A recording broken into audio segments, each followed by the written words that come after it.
Hello YouTube, kamusta kayo? Thank you so much for stopping by the channel and welcome back dito, no. So yung nakita nyo sa likod ko ngayon is nandito tayo sa may kahabaan ng, hindi naman kahabaan ano, sa Yoholio Amang Rodriguez Avenue, tapat ng Manila Water at saka malapit na sa may Rosario, Pasig. So kung makita nyo, yan yung Manila Water nasa likod ko.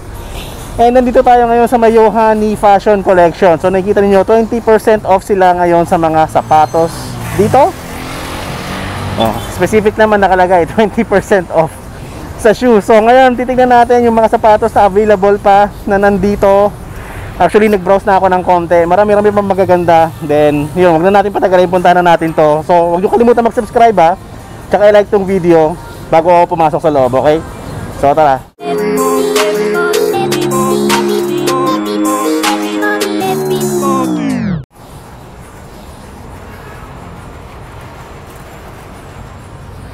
Yeah. So ayan, dito na tayo sa loob at nakapagpaalam tayo kanina, no, pinayagan naman tayo mag video dito sa loob. So browse lang tayo, mabilisan ano. Marami-raming sapatos dito. Since 20% off, so feeling ko kaka-new arrival pa lang din nila recently. And ito, so umpisa na natin mag-browse and pakita ko sa inyo. Hindi ko na maipapakita sa inyo lahat, no. At marami siya. So sa tingin ko yung mga magaganda pa yung kondisyon, tsaka yung okay na okay pa yung kalagayan ng shoes yung ipapakita natin. So start na tayo. So wala nang birol-birol, umpisa na muna natin kaagad dito sa Jordan 6 Maroon. So mga maliliit na sizes itong nasa harap natin ngayon, ano. Ito size 4Y to. Ito yung kanyang ilalim. Hindi lahat ng sapatos dito is may presyo sa ilalim. So technically kailangan yung tanongin most of the time yung mga presyo ng sapatos nila. So ito goods pa, okay na okay pa tong Jordan 6 Maroon na yan. Then meron pang yan, New Balance 999 na nandito. Size naman ito is size 7.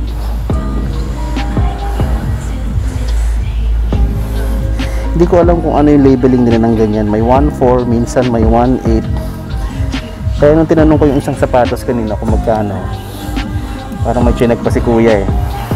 Since 20% off nga sila, baka may kinumpute pa siya bago niya binigay yung presyo sa akin. Pero ayan, may 1.4, baka 1,400 ibig sabihin yan. Hindi tayo sigurado. So pasensya na kayo kung wala ako may bibigay na price sa lahat ng sapatos. Pero ayun, kung gusto nyo silang puntahan dito, nandito lang naman yung shop nila. Ito, Puma Trinomic Disc. Ayan, ito yung kanya ilalim.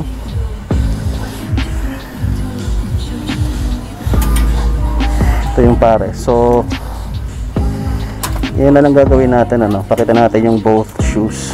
Kasi yung iba nagre-reklamo ng ano daw eh, hindi daw pinapakita lahat. So kapag nagpunta sila dito, may sira pala yung isa, ang nasisisi yung mga vloggers. So ayan. Ito naman Nike Air Warachi na size 6. Ito maganda pa to, bago-bago pa. Sabi ko naman sa inyo, yung mga pang bata o mga women sizes pa lang to, tiba-tiba na tayo. Ang daming sapatos dito na magaganda. Ito, may Air Max din dito. Ang size po na to is size 7.5.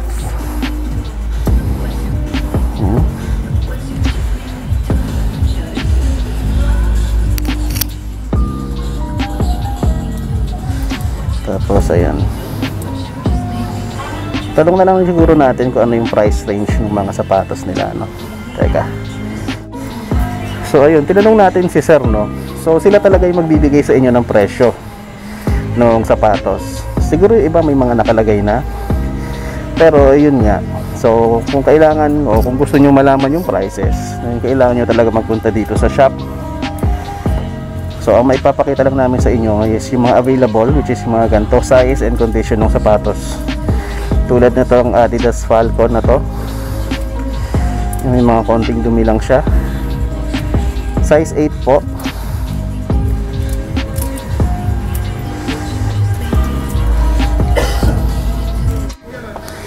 Ito mga sir, Adidas Swift Run Size nga pala niya is size 5.5. Ayos pa to, ang ganda ng kulay. Mga mahilig sa purple yan. Ito, katulad na ito, sample.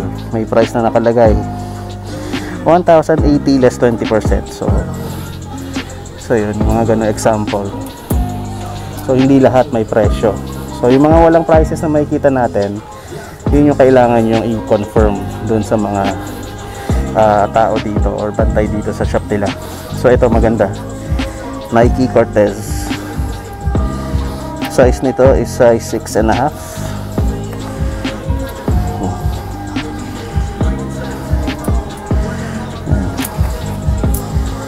May 1-2 nakalagay doon. So yan siguro yung parang labeling nila.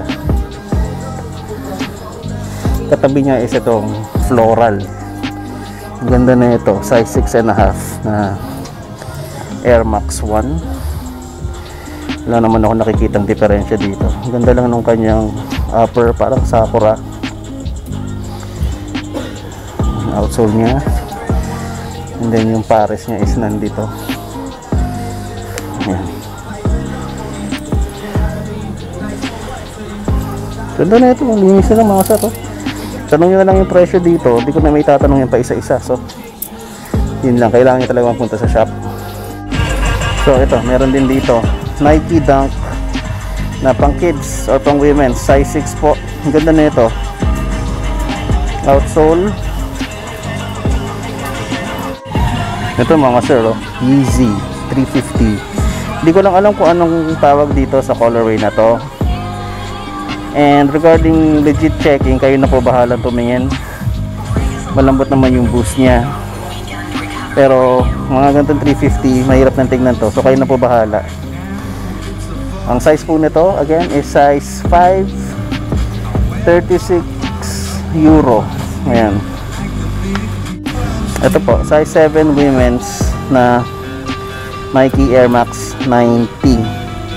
So ayan lang, may mga scuffs na siya sa bandang midsole, lalong-lalo naman dito.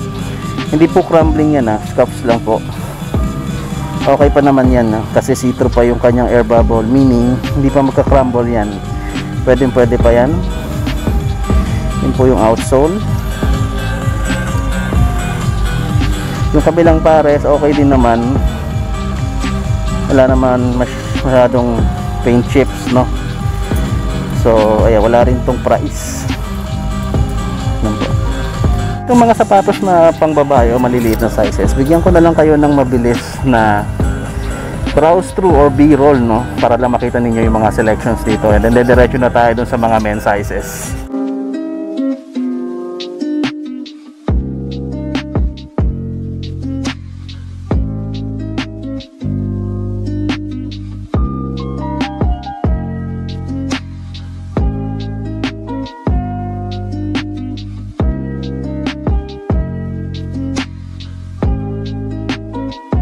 So dito na tayo sa mga men's sizes. Umpisa muna natin dito sa dulo, papunta doon sa may aircon, sa may entrance, kasi andun yung music eh.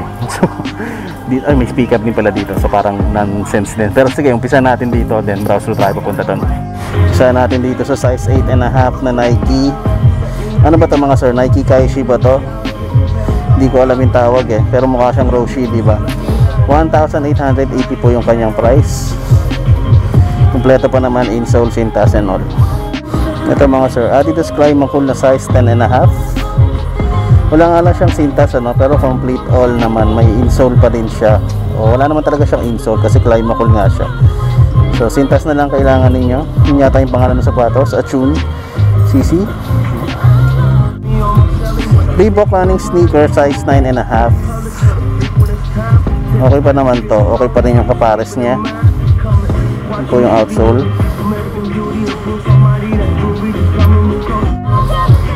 Ito mga sir, size 7 na Nike, tama, Nike Kyrie Flytrap yata ang tawag dito. So ito lang, medyo malala na yung kanyang drags sa part na to. Ito mga sir, ang ganda oh. Size 10 po na Nike Legendary Up. So pasensya na kayo, hindi ako makapagbigay ng price kasi nga kailangan nyo silang tanungin dito at sila ang magbibigay ng price. So ayan, check nyo na lang po yung condition, and then if you want the shoe, then pupuntahin nyo na o punta na po kayo dito. Ito po mga sir, isang Nike running shoe, hindi ko alam kung anong tawag pero size 8.5 po.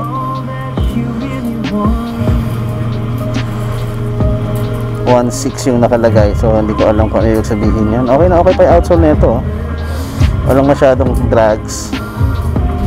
Ito mga sir, isa pang Nike running shoe, ang size po nito is size 8.5 din. Hindi ko alam yung tawag dito eh, pero ayan, kung may nakalagay dyan. Ito po yung logo nya sa harap. Outsole, medyo may ano nga lang yung drags nya dito sa may bandang taas. Ito mga sir, Converse 70 na size 8. Okay na okay pa yung condition nya talaga. Outsole. Ito po mga sir, Air Jordan Future. Ang problema lang, medyo mahimulmul na yung kanyang upper, no? Ayan. Yellow wing, outsole. Size 9 po. Heel drag.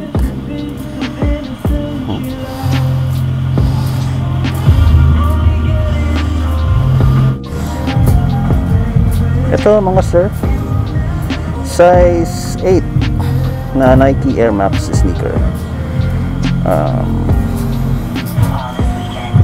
Okay naman siya.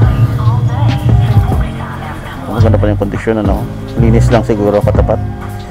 So kayo na bahala dito. Ito mga sir, Adidas NMD Japan, size 9.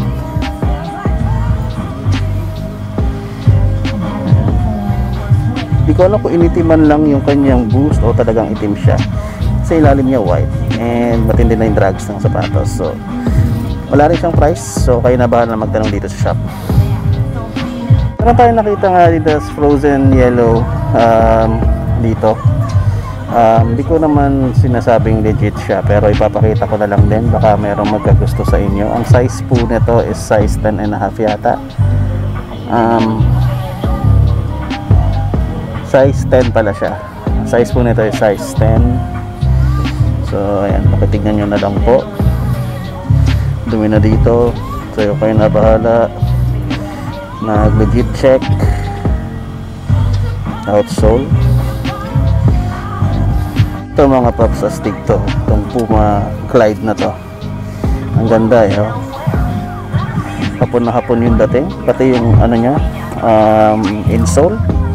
Ang size po nito is size 8.5. Metal lace tips, tapos parang may embroidery pa. Clyde yata yung nakalagay. Wala ulit siyang price, so sayang lang, ano, hindi ko maibigay sa inyo yung full info and details ng sapatos.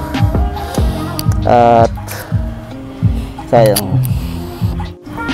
Ito mga sir, Nike Free, size 8.5 din. So marami-rami mga size 8.5, 9 dito, no. So yan po yung outsole. May mga naiwang pa to, hindi nila natanggal. Wala ulit siyang price. So yan ang condition niya. Ito mga sir, Adidas POD, size 9. Kulay blue or dark blue ba yan? Navy blue, royal. Hindi ko alam. Yung kanyang upper. Outsole po, pakitignan nyo na lang.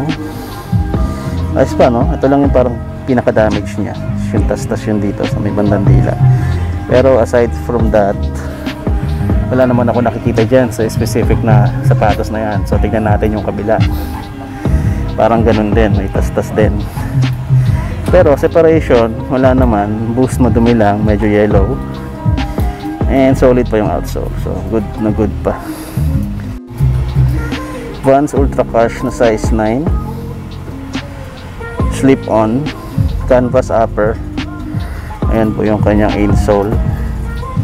Outsole niya maayos pa din. That's the right shoe. Tingnan naman natin yung left. Ayan po yung left shoe. So wala, separation wala din. Heel drag, wala rin masyado. Drags dito, wala din. So ayos to. Ito, sky blue na Adidas NMD. Ang size naman ito is size 9.5. Maganda-ganda pa to. Dambot ng kanyang boost. lambot din ng upper, may dumi lang. Yan. Yan po yung outsole, nakapal-kapal pa yan, ayos na ayos pa yan. So ayan siya. Yung sa kabilang pares naman, ito meron siyang malaking plot ng mancha dyan sa harap. Ayan. Aside from that, okay din, no? So Adidas NMD, size 9.5. So ito mga sir, Adidas Solar Boost, size 9 po ito.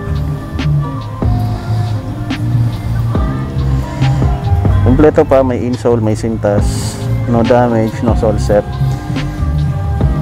Yan po yung kanyang outsole.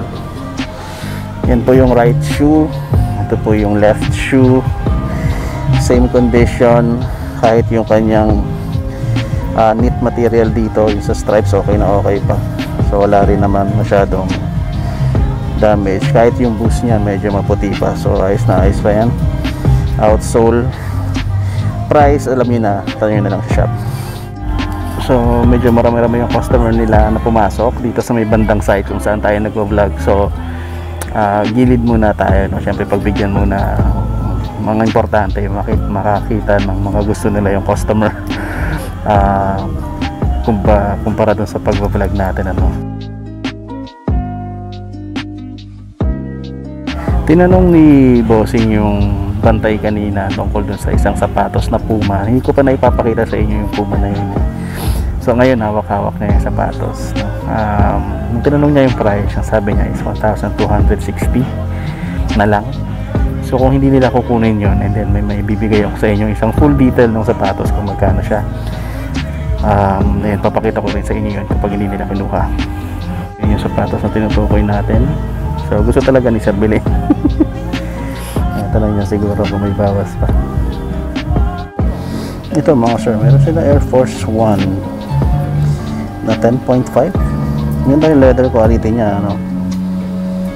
Yellowy nga lang yung kanyang midsole. Itong mga gantong klase ng material sa mga swoosh is malaki yung potential na mag-crack niyan. Sole separation konti lang siguro, pero hindi naman malala. USA color siya. Ayan. So translucent outsole. Check natin yung kabilang sneaker. So ito yung kabilang sneaker. Almost same lang din naman siya ng kondisyon ng kabila, ano. So yun yung sinasabi nating separation. Sa ibabaw pa lang naman, so baka kaya pang agapan.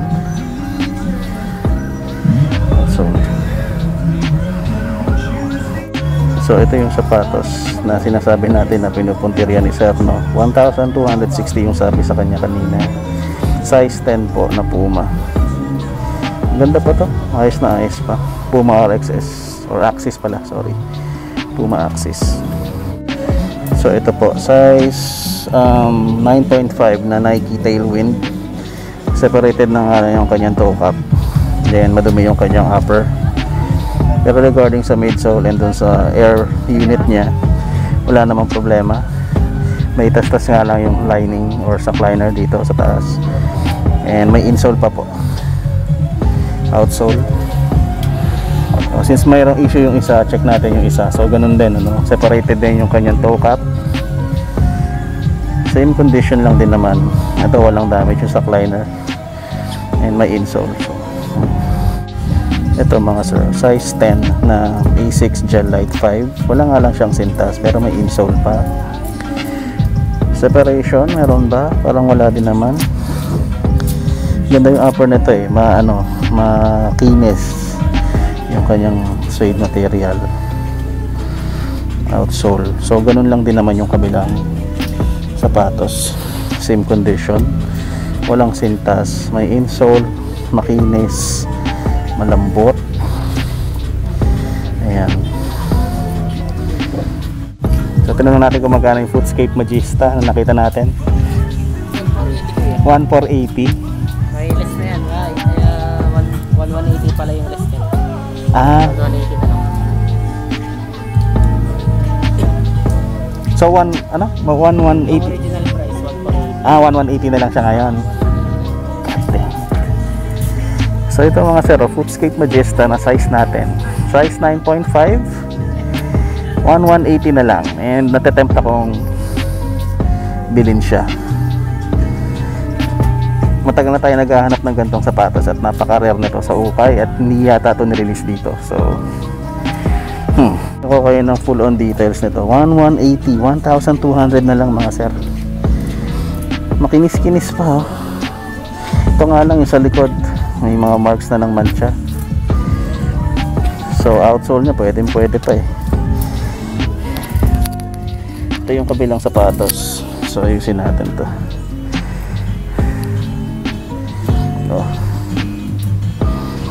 Sayang to mga sir. Siguro next time balikan natin.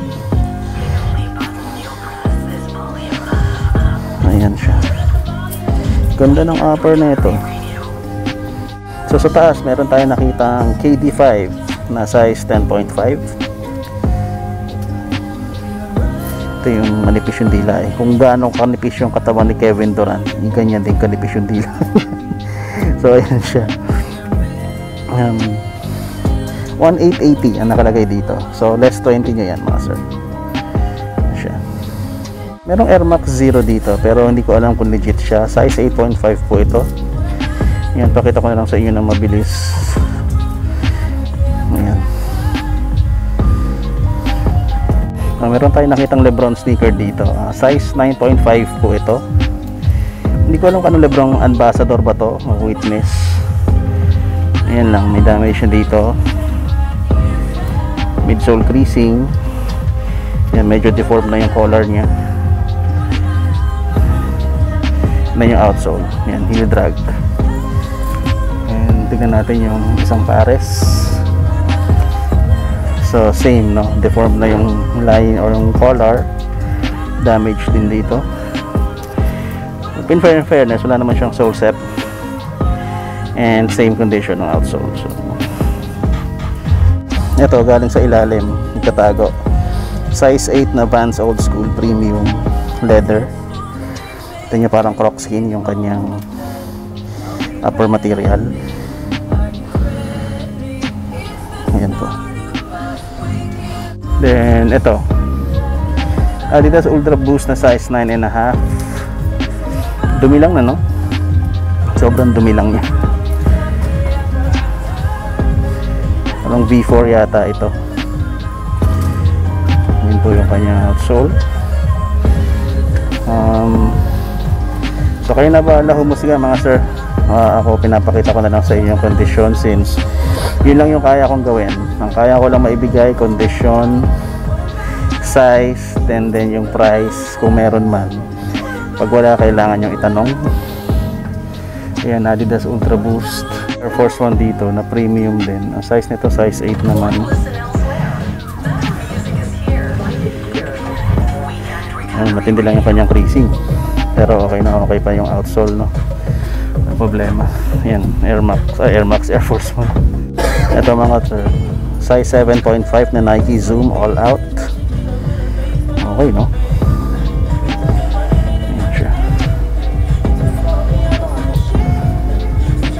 Then yung kabilang shoe, wala namang masyadong damage. Actually wala siyang damage. Fly knit upper okay, no sole separation. Kita nyo naman legit yan since needles yung nakikita ninyo sa loob. Outsole po. So ganda na ito, panalo to. Ito mga sir, Adidas Tubular no woven upper, size 8.5. Madumi lang dito yung kanyang suede material. Siyempre heel drag and 4-foot drags meron. Then ito yung katabi, sapatos. Yung kapares pala. Ayos na, ayos naman to, no? Ganda-ganda ako dati sa mga tubular. Ito mga sir, Timberland shoes na size 10. Kakaibang Timberland, boots talaga siya, no? Pang winter. Wala rin siyang price pero maganda pa yung kondisyon. Walang kahit anong separation, creasing lang meron. Ito mga sir, big size na Nike Lebron Ambassador. Ang size nito is size 13. So yun lang, damage dito. Ganda yung kulay niya, olive green or army green. And outsole, matinding drags dito sa ibang heel part. Wala naman siyang separation, no? Okay na okay pa naman yung kanyang upper. Same goes with the other or din sa pair niya. Pareho lang din sila ng kondisyon. So mga tas-tas lang, mga himulmul, yan, ganyan. Pero hindi ko alam kung makaka-apekto ba yan sa performance ninyo sa paglalaro. Ito matindi na pala to. So, ito sir, merong hyper rev tayo nakita. Kaso hindi natin makita yung size niya. Ang tansya ko mga nasa size 10.5 to 11 po. Madumi lang yung yung mesh upper dito. May konting damage, scuff marks dito sa may cage. And yan po yung kanyang outsole. So ito lang drags dyan. Ayan, tignan natin yung isang sapatos. Separation wala naman, no? Yan lang, konting damage lang talaga dyan. And yung swoosh nya may scuff marks na. Ito heel drag at saka 4-foot drags lang. Hyper rev po. Dito may boost na dalawa. Ito, unahin na natin tong pure boost na nandito. Tignan natin yung kanyang size. Hirap tignan ng size ng pure boost sa totoo lang. Pero ito nakalagay dito is size 11. Ayan, hindi yan sunog, dumi lang yan. Wala naman damage yung upper separation, wala din. Yung boost niya hindi pa naman ganun ka-yellow. Condition ng outsole is okay na okay pa. Then ito yung kapares niya. I don't think may presyo to, wala. So same condition, no? Size 11 po, pure boost. Ito mga sir, size 8 na ultra boost uncaged.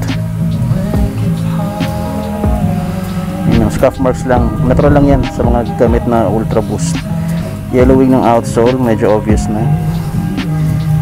Midsole pala, sorry. Outsole nya, okay pa, no? Konting 4-foot drags lang dito. Ayan. Check natin yung kapares. Ito. So same condition lang, wala naman separation, walang damage yung prime knit upper. Ito lang outsole. Ito mga sir, KB8 yata ito, size 8.5 ba? Size 9.5 yata, 8.5. 9.5 po. Kayo na lang po humusga, no? Papakita ko lang sa inyo yung detalye. Ito, may konting na lang dito, may bandang outsole nya. Pero yung outsole nya hindi pa naman ganun kapudpud. Ito lang damage na talaga dito. So check natin yung kapilang sapatos. Ayan po. Yung flywire nya okay naman, walang bali. Intact pa naman lahat. Separation lang dito sa taas.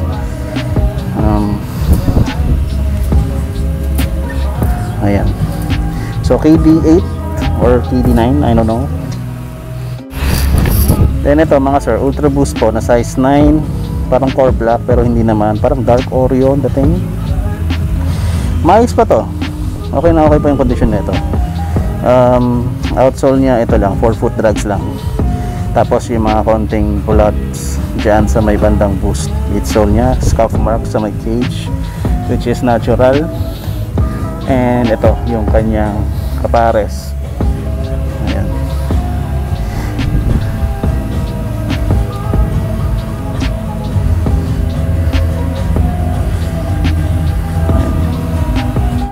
So ito mga sir, Flyknit Roshe, size 7.5.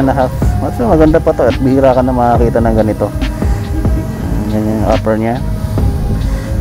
Embroidery ng kanyang swoosh. Outsole, ito 1480 less 20, no? So ano na, 1180 na lang siguro yan. Papresyo lang yung Footscape Magista. At hindi natin mabibili yung Footscape Magista. Sayang. So ayan.